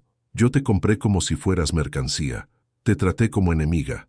Te negué hasta lo más básico de la gentileza humana. No tengo derecho a pedirte nada». Clara se volvió para mirarlo y vio que sus ojos brillaban a la luz de las velas, no con rabia, no con desprecio, sino con algo que parecía terriblemente a lágrimas contenidas. «Pero si hubiera en tu corazón algún resquicio de posibilidad». Él extendió la mano abierta, revelando lo que sostenía, la alianza de matrimonio que ella había dejado atrás cuando había ido al convento. «Te pido, no como vizconde, no como señor de esta casa, sino como un hombre que finalmente aprendió a sentir». Su voz falló por un momento. «Permíteme comenzar de nuevo. Permíteme ser tu marido de verdad, no por obligación, no por acuerdo, no por venganza, por elección. Porque yo te elijo a ti, Clara. Elijo intentar merecer a la mujer extraordinaria que eres». Clara miró la alianza en la palma de la mano de él. Aquel pequeño círculo de oro que había sido símbolo de su prisión, que ella había abandonado como quien abandona una argolla. Se acordó de la noche de bodas, de las palabras gélidas, del desprecio que cortaba como hoja. Se acordó de los meses de soledad, de las comidas solitarias, de los corredores vacíos, pero se acordó también de otras cosas, de la noche en que él la había cargado en brazos, del silencio compartido en el jardín bajo las estrellas, de los pequeños cambios que había observado en él sin atreverse a nombrar. Extendió la mano y tomó la alianza. Con gestos lentos, deliberados, se la puso en su propio dedo. «Acepto», dijo, y su voz era firme a pesar de las lágrimas que escurrían por su rostro. «Acepto comenzar de nuevo. Acepto intentar construir algo verdadero sobre las cenizas de lo que destruimos». Enrique tomó la mano de ella entre las suyas, aquellas manos que un día fueron frías como el hielo y ahora temblaban de emoción, y la llevó a sus labios. «Gracias», susurró contra sus dedos, «por darme una oportunidad que no merezco». «Tal vez ninguno de nosotros merezca las oportunidades que recibe», respondió Clara. «Tal vez lo que importa sea lo que hacemos con ellas». Y allí, en la capilla donde se habían casado por obligación, comenzaron a escribir una historia diferente, una historia que finalmente era de ellos. Los meses que siguieron a aquella Navidad fueron de reconstrucción, no solo de la casa grande, que Clara y Enrique comenzaron a renovar juntos, abriendo ventanas cerradas desde hacía mucho, quitando fundas de muebles empolvados, devolviendo vida a las habitaciones que habían sido mausoleos de memorias, sino también de sus almas, que aprendían lentamente a confiar la una en la otra. Enrique descubrió en Clara una compañera que no esperaba. Ella tenía opiniones sobre los negocios de la hacienda, opiniones que, para su sorpresa, eran sensatas y bien fundamentadas. Cuando él le mostró los libros de contabilidad, explicando los desafíos de exportar café en un mercado cada vez más competitivo, ella escuchó con atención e hizo preguntas que lo hicieron pensar. «¿Y si comenzáramos a tratar mejor a los esclavos?», sugirió una noche, mientras revisaban números a la luz de las lámparas. «No por caridad, sino por estrategia. Hombres bien alimentados y sanos trabajan mejor. Familias que no son separadas tienen menos motivos para huir. Eso iría en contra de todo lo que siempre se ha hecho», completó Clara. «Pero el mundo está cambiando, Enrique. Leí en los periódicos sobre los movimientos abolicionistas, sobre las presiones de Inglaterra. Más temprano o más tarde, la esclavitud va a acabar. ¿No sería más sabio prepararnos para eso?». Enrique la miró por un largo momento, viéndola bajo una luz nueva. «Eres sorprendente», dijo finalmente. «Soy práctica», respondió ella con una media sonrisa. «Una educación en un convento enseña eso, si nada más». Clara también descubrió facetas de Enrique que él había escondido del mundo. En las noches en que ella tocaba el piano, él ahora se sentaba cerca, escuchando. Una vez, le pidió que tocara una pieza específica, una Berceuse de Chopin que su madre solía tocar cuando él era niño. Clara tocó, y cuando terminó, vio que él lloraba en silencio. No dijo nada, solo continuó tocando, una melodía suave tras otra, hasta que las lágrimas se secaron y algo como paz se instaló en el rostro de él. Otra noche, él la llevó al viejo ático de la casa grande, donde encontraron baúles llenos de pertenencias de doña Leonor, vestidos que ella ya no usaría, cartas de amor que el varón le había escrito durante el noviazgo, y una muñeca de porcelana que ella había traído de Portugal cuando era niña. «Ella quería una hija», dijo Enrique, sosteniendo la muñeca con un cuidado que no combinaba con su apariencia austera. «Lo intentó muchas veces después de mí, pero no lo logró». Clara le tocó el brazo, un gesto simple de consuelo que él recibió como un regalo. «Ella te habría querido», continuó él, guardando la muñeca de vuelta en el baúl. Tenían cosas en común, el amor por el jardín, la música, la terquedad. ¿Terquedad? Ella también desobedecía cuando creía que tenía razón. Había una sonrisa triste en su rostro. Por eso se casó con mi padre, en contra de la voluntad de la familia de ella. Por eso insistió en venir a Brasil, cuando los médicos dijeron que el clima no sería bueno para sus pulmones. Ellos bajaron del ático tomados de la mano, y Clara entendió que Enrique le estaba dando algo precioso, acceso a las memorias que había guardado encerradas durante décadas, y mientras él abría las puertas de su pasado, ella hacía lo mismo. Le contó sobre su madre, una mujer delicada que no había sobrevivido a la vergüenza del escándalo, que se había consumido hasta desaparecer como una vela gastada. Le contó sobre los años en el convento, la soledad de una niña sin familia que la visitara, las monjas que le dieron educación y cariño cuando no tenía a nadie más. Le contó sobre su padre, no el hombre arruinado que Enrique había encontrado en la pensión, sino el hombre que había sido antes. Un hacendado honesto, tal vez demasiado ingenuo para el mundo de los negocios imperiales, que había amado a su esposa y a su hija con todo el corazón. Él no era perfecto, dijo Clara, en una tarde en que caminaban por el jardín que ella había hecho florecer. Confió en las personas equivocadas, tomó decisiones imprudentes, pero no era el monstruo que te hicieron creer. Lo sé, respondió Enrique, apretando la mano de ella. Y un día, cuando él esté más fuerte, me gustaría conocerlo. Al verdadero Augusto de Campos. Clara dejó de caminar, volviéndose para mirarlo con ojos húmedos. ¿Harías eso? Lo haría. Él llevó la mano de ella a sus labios. No sé si algún día seremos amigos, él y yo. Hay demasiado dolor entre nosotros, pero puedo respetarlo. Puedo intentar ver en él al padre que amas en vez del enemigo que inventé. En aquel momento, Clara supo que el hombre ante ella ya no era el vizconde de Valle Negro que la había comprado como mercancía. Era simplemente Enrique, y ella estaba aprendiendo a amarlo. La primavera de 1881 trajo cambios que nadie esperaba. Enrique, influenciado por Clara y por su propia conciencia despertada, comenzó a implementar reformas en la hacienda que escandalizaron a los vecinos. Mejoró la alimentación de los esclavos, prohibió los castigos físicos, permitió que las familias permanecieran juntas, incluso cuando sería más lucrativo venderlas separadas. «Van a decir que enloqueciste», advirtió el capataz, un hombre que había servido a los Duartes durante 30 años. «Que lo digan», respondió Enrique sin alterarse. «La hacienda es mía, las decisiones son mías». Más controvertido aún fue el anuncio que hizo en una reunión con los capataces. Estaba preparando un plan para la liberación gradual de todos los esclavos de la propiedad. «No será inmediato», explicó ante las miradas incrédulas. «No puedo liberar a todos de una vez sin destruir la economía de la hacienda, pero en 10 años no habrá más esclavos en Valle Negro. Los que quieran quedarse serán trabajadores libres, con salario y vivienda. Los que quieran partir recibirán un peculio para comenzar una nueva vida». La noticia se esparció por el Valle del Paraíba como fuego en paja seca.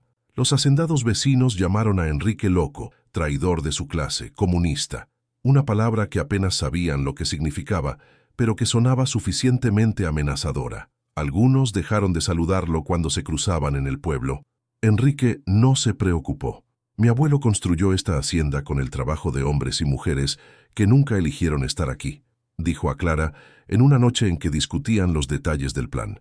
Mi padre mantuvo el sistema porque era lo que conocía. Yo puedo hacer diferente. A los otros hacendados no les va a gustar. Los otros hacendados pueden irse al infierno. Él sonrió, y era la sonrisa de un hombre que finalmente había encontrado un propósito. Cuando la abolición venga, y va a venir, tienes razón sobre eso, estaremos preparados. Tendremos trabajadores entrenados, tierras productivas, un nombre respetado no por el miedo, sino por el honor. Clara lo miró con un orgullo que no intentó esconder. «Has cambiado mucho», dijo tocándole el rostro. «Tú me cambiaste». Él cubrió la mano de ella con la suya. «Me mostraste que estaba desperdiciando mi vida en odio, cuando podría estar construyendo algo que valiera la pena». Había otros cambios, más sutiles, pero igualmente significativos. Ñaña Perpetua, la vieja gobernanta que había sido esclava antes de ser liberada décadas atrás, fue oficialmente reconocida como madrina de ambos. Enrique mandó construir una casa propia para ella en las tierras de la hacienda, no grande pero cómoda, con un jardín donde ella pudiera cultivar las hierbas medicinales que conocía. «No necesito casa», protestó la vieja, los ojos húmedos a pesar de la voz firme. «Siempre viví en la casa grande». «Y puedes seguir viviendo», respondió Enrique. «Pero ahora tienes un lugar que es tuyo, solo tuyo, para cuando quieras descansar». El coronel Augusto también fue traído más cerca. Enrique mandó preparar una casa confortable en el pueblo de Basuras, no lujosa pero digna, y consiguió un médico para ayudarlo a librarse del vicio del láudano. El proceso fue lento y doloroso, lleno de recaídas y momentos de desesperación, pero poco a poco el hombre que Clara recordaba de la infancia comenzó a emerger de las ruinas. «Él nunca me perdonará», dijo Augusto en una de las visitas de Clara, los ojos evitando los de ella. «Destruí a su familia. Dejé que me culparan en vez de luchar». «Tú no destruiste nada», respondió Clara sosteniendo las manos temblorosas de su padre. «Fuiste víctima, así como todos nosotros, y Enrique lo sabe ahora». El primer encuentro entre Enrique y Augusto fue tenso, cargado de un silencio que parecía tener peso físico. Sucedió en la galería de la casa en Basuras, con Clara presente como puente, entre dos hombres que habían sido puestos uno contra el otro por mentiras que ninguno de ellos había creado. No hubo abrazos, no hubo declaraciones de amistad. Enrique extendió la mano, y Augusto la apretó tras un momento de vacilación. «No espero que olvide», dijo Enrique, la voz contenida. «No espero que perdone, pero espero que crea cuando digo que intentaré cuidar de su hija como ella merece». Augusto miró a Clara, que asintió levemente. «Es lo que un padre quiere oír», dijo el viejo, la voz embargada. «Es más de lo que yo merecía oír. No sería amistad, tal vez nunca lo fuera, pero era un comienzo.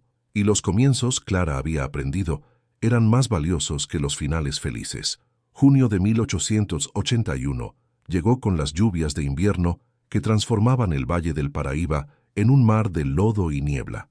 En la hacienda Valle Negro, sin embargo, había una energía diferente en el aire, una energía de expectativa, de cambio, de algo a punto de suceder. Clara despertó aquella mañana de junio con una certeza que no tenía la noche anterior, una certeza que había crecido lentamente durante los meses de convivencia con Enrique, durante las conversaciones al atardecer, los paseos a caballo, las noches en que tocaban el piano juntos, ella en las teclas, él pasando las páginas de las partituras. Ella lo amaba. No era el amor que había imaginado cuando era niña, leyendo novelas francesas a escondidas en el convento.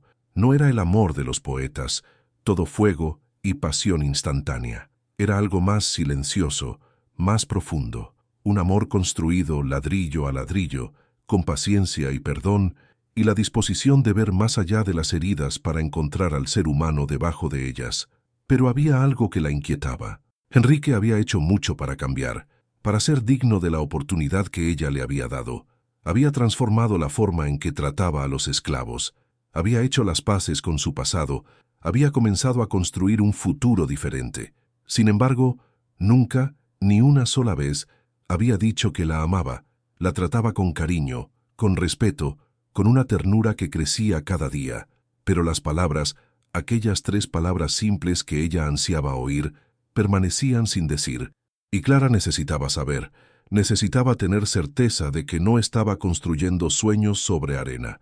Encontró a Enrique en el escritorio, inclinado sobre papeles que detallaban su plan de liberación gradual. Él levantó los ojos cuando ella entró y su rostro se iluminó de una forma que aún la sorprendía. «Clara, no esperaba verte tan temprano. Necesitamos conversar», dijo ella, cerrando la puerta tras de sí. Algo en su tono hizo que Enrique dejara los papeles y le prestara toda su atención. «¿Qué pasó?» Clara se sentó en la silla frente a la mesa, la misma silla donde se había sentado meses atrás, cuando había encontrado los documentos que lo cambiarían todo. «Has hecho mucho por mí», comenzó eligiendo las palabras con cuidado. «Por nosotros. Has cambiado de formas que no esperaba, que tal vez nadie esperaba, y yo estoy agradecida, más de lo que puedes imaginar. Pero...» Había una sombra de preocupación en los ojos de él. «Pero necesito saber si esto es real». Ella lo encaró directamente. «Necesito saber si lo que estamos construyendo tiene futuro». Enrique se levantó y rodeó la mesa, deteniéndose frente a ella. Se arrodilló en el suelo, quedando con el rostro a la misma altura que el de ella. «¿Qué quieres saber?» «Quiero saber si me amas». Las palabras salieron antes de que ella pudiera contenerlas. No por obligación, no por culpa, no porque prometiste intentar. Quiero saber si hay algo real aquí, o si estoy apegándome a una ilusión que cree. El silencio que siguió fue demasiado largo. Clara sintió que su corazón se hundía. Se preparó para oír vacilación, explicaciones elaboradas que significarían no. Pero entonces Enrique hizo algo inesperado. Rió, una risa baja, casi incrédula, que la dejó completamente desconcertada. «¿Por qué te ríes?» «Porque soy un tonto». Él tomó las manos de ella entre las suyas. «Pasé meses tratando de mostrarte lo que siento a través de actos, porque tenía miedo de que las palabras no fueran suficientes. Tenía miedo de que, después de todo lo que te hice, tú no creyeras en palabras. Enrique, te amo, Clara». Él dijo las palabras como quien hace una confesión, la voz embargada de emoción. «Te amo desde la noche en que te encontré dormida en las barracas, sosteniendo la mano de una mujer que no significaba nada para ti, arriesgando tu vida por personas a las que yo trataba como propiedad». Ella abrió la boca para hablar, pero él continuó. «Amo la forma en que tocas el piano, como si cada nota fuera una oración. Amo la forma en que cuidas el jardín de mi madre, como si estuvieras guardando un pedazo de ella para mí. Amo tu terquedad, tu dignidad, la forma en que te negaste a ser quebrada incluso cuando hice de todo para quebrarte». Las lágrimas escurrían por el rostro de Clara, pero ella no las limpió. «Te amo», repitió Enrique, «y sé que no tengo derecho a amarte, pero no puedo evitarlo, y si necesitas oír esas palabras todos los días por el resto de nuestras vidas para creer en ellas, las diré cuantas veces sea necesario». Clara soltó una risa mojada de lágrimas. «Una vez al día será suficiente», dijo inclinándose para besarlo. Fue el primer beso verdadero de ellos, no el beso ausente del matrimonio, no el toque formal de labios en manos. Un beso de verdad, cargado de todo lo que no habían conseguido decir durante tanto tiempo. Cuando se separaron, Enrique apoyó la frente en la de ella. «Tengo una propuesta», dijo la voz ronca. «¿Otra propuesta?» La última no terminó muy bien. «Esta es diferente».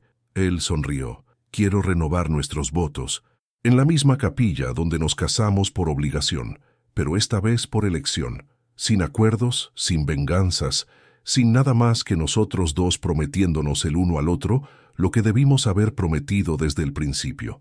Clara cerró los ojos, recordando aquella primera ceremonia, el vestido prestado, los votos mecánicos, la noche de bodas vacía. «Sí», dijo, abriendo los ojos para encontrarlos de él. «Sí, quiero eso». Y en el brillo de aquellos ojos castaños, que un día fueron fríos como el hielo, Clara vio el reflejo de un futuro que finalmente parecía posible. La segunda ceremonia ocurrió en una tarde de junio, cuando el sol de invierno doraba las paredes blancas de la capilla de Nuestra Señora de los Dolores. Clara vestía un vestido nuevo, no heredado, no prestado, sino hecho especialmente para ella. Un vestido simple de seda azul clara, el color del cielo que se veía por la ventana del cuarto, que ahora compartía con Enrique. En los cabellos, sueltos sobre los hombros, había apenas un ramo de jazmines cortado del jardín que ella misma había resucitado. La capilla estaba llena esta vez, no de vecinos aristócratas cumpliendo obligaciones sociales, sino de personas que realmente importaban. Ñaña Perpetua se sentaba en la primera fila, vestida de blanco, los ojos brillando de lágrimas que se negaba a derramar. Los trabajadores de la hacienda, esclavos aún pero en vías de volverse libres, ocupaban los bancos de atrás, traídos por Enrique como testigos de la promesa que hacía. Y en la segunda fila, apoyado en un bastón pero de pie por su propio esfuerzo, estaba el coronel Augusto de Campos. El padre de Clara aún cargaba las marcas de los años de dependencia, las manos temblorosas, las ojeras profundas, el cuerpo demasiado delgado, pero sus ojos estaban claros por primera vez en mucho tiempo, y cuando vio a su hija entrar en la capilla, una sonrisa iluminó su rostro cansado. Enrique esperaba junto al altar, vestido no con la opulencia de un vizconde, sino con la dignidad simple de un hombre que finalmente había encontrado su lugar en el mundo. Cuando Clara caminó en su dirección, él no escondió la emoción en sus ojos. La ceremonia fue breve. El padre, el mismo que los había casado 2 años antes, pronunció las bendiciones con una solemnidad que tenía, esta vez, un significado verdadero. Cuando llegó el momento de los votos, Enrique tomó las manos de Clara y habló. Yo, Enrique Monteiro Duarte, te elijo a ti, Clara Augusto de Campos, como mi esposa, no por deber, no por acuerdo, no por venganza. Te elijo porque eres la persona que me enseñó a ser humano de nuevo. Te elijo porque en tus manos encontré la redención que no merecía. Te elijo todos los días, a partir de hoy, por el resto de los días que me sean dados. Clara sintió las lágrimas escurrir por su rostro, pero su voz era firme cuando respondió. Yo, Clara Augusto de Campos, te elijo a ti, Enrique Monteiro Duarte, como mi marido. No porque fui comprada, no porque no tenía opción, no porque era la única forma de salvar a mi familia. Te elijo porque vi a través de las cenizas del hombre que fingía ser y encontré al hombre que siempre fuiste. Te elijo porque el amor que siento nació donde menos esperaba, en el suelo quemado del resentimiento, y floreció contra todas las probabilidades. El padre pronunció las bendiciones finales, y esta vez, cuando los declaró marido y mujer, hubo un beso que selló no solo votos, sino una nueva historia. Después de la ceremonia, hubo una fiesta en los jardines de la Casa Grande. Mesas fueron montadas bajo las jabuticabas centenarias, cargadas de comidas y bebidas que serían compartidas por todos, señores y esclavos, blancos y negros, en una anticipación de la igualdad que Enrique había prometido construir. Mientras el sol se ponía sobre el valle del Paraíba, Clara y Enrique se alejaron discretamente de la celebración. Caminaron hasta el mirador que él le había mostrado meses atrás, aquel punto alto desde donde se podían ver 3 condados en días claros. El cielo estaba pintado de naranja y rosa, los últimos colores del día reflejándose en las montañas distantes. Debajo de ellos los cafetales se extendían como un mar verde oscuro, cargados de promesas de cosechas futuras. «Gracias», dijo Clara, apoyando la cabeza en el hombro de Enrique. «¿Por qué? Por darme una vida que nunca pensé que tendría. Por mostrarme que es posible construir algo bello sobre ruinas». Enrique la envolvió con el brazo, atrayéndola más cerca. «Fuiste tú quien construyó», dijo. «Yo solo dejé de estorbar». Clara rió, un sonido suave que se mezcló con el canto de los pájaros que se preparaban para la noche. «Somos un buen equipo, entonces». «Lo somos». Se quedaron allí hasta que las primeras estrellas aparecieron, 2 siluetas recortadas contra el cielo que oscurecía. 2 personas que habían comenzado como enemigos forzados y se habían convertido en compañeros por elección. Aquella noche, en el cuarto que ahora compartían, el cuarto que había sido de doña Leonor, restaurado y lleno de vida nueva, Clara abrió su diario por última vez. En la última página escribió: «Dicen que el amor es fuego que arde sin que se vea. Yo digo que el amor es ceniza que renace después de que todo arde». De las cenizas del odio que él sentía, nació algo que ni yo osaba esperar. Hoy, cuando él me miró frente al altar, no vi al vizconde, vi solo a Enrique, el niño que perdió a la madre, el hombre que perdió al padre, el marido que casi me perdió. Y vi algo más, vi un futuro, nuestro. Cerró el diario y lo colocó en la mesa de noche, al lado del cuaderno de poemas de doña Leonor. Dos historias de mujeres que amaron esta casa, que plantaron jardines en estas tierras, que dejaron su marca en las paredes de esta hacienda. Enrique entró en el cuarto y se detuvo al verla sentada en la cama, los cabellos sueltos, iluminada por la luz dorada de la lámpara. «¿En qué piensas?», preguntó, sentándose a su lado. «Pienso en comienzos», respondió Clara, «en cómo los finales son, en verdad, solo comienzos disfrazados». Él tomó la mano de ella y la llevó a los labios. «Entonces este es nuestro comienzo». «Sí». Ella sonrió. «Nuestro comienzo de verdad». Afuera, la noche de junio envolvía la hacienda Valle Negro en su manto de estrellas y silencio. En las barracas, voces cantaban canciones que hablaban de libertad. Una libertad que, gracias a los cambios que Enrique había iniciado, estaba más cerca de lo que jamás había estado. En el jardín que Clara había resucitado, los jazmines exhalaban su perfume dulce y las rosas blancas brillaban a la luz de la luna como pequeñas promesas de belleza en un mundo que se empeñaba en ser difícil. Y en la casa grande, en un cuarto que había presenciado tanto sufrimiento y ahora presenciaba el inicio de algo nuevo, dos corazones que habían sido heridos demasiado para creer en la felicidad descubrían que, a veces, la felicidad encuentra un camino, a través de las cenizas, a través del dolor, a través del odio transformado en amor. Un amor que no era perfecto, porque ningún amor lo es, pero era real. Un amor construido con paciencia, perdón y la disposición de ver más allá de las cicatrices para encontrar la luz que siempre había estado allí, esperando ser descubierta. Y eso, al fin y al cabo, era todo lo que importaba.